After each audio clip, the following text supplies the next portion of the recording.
អ្នកខ្លះហាត់ប្រាណដើម្បីសុខភាពចំណែកខ្ញុំវិញហាត់ប្រាណដែរទុកកម្លាំងកំដរអ្នកសេពយ៉ាប់ហើយខ្ញុំអ្នកសេពទូលសុកហៅថាល្ងាចជួបគ្នា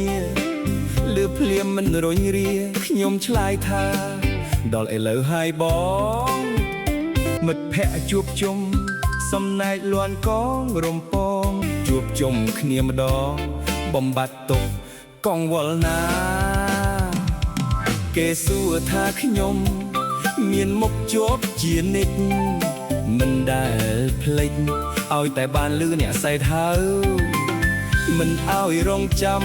នាំកើតក្តីសៅមកតែរឿងមួយបងខ្ញុំចាំជានិច្ចថែសុខភាពខ្លួនដើម្បីកុំដរអ្នកសេតបានយូរខ្ញុំថែសុខភាពទុកកុំដរអ្នកសេត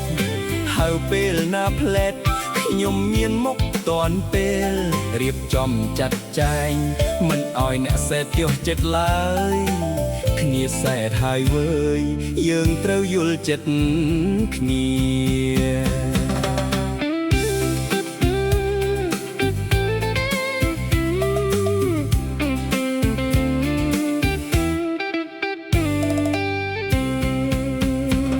អ្នកខ្លះសួរថា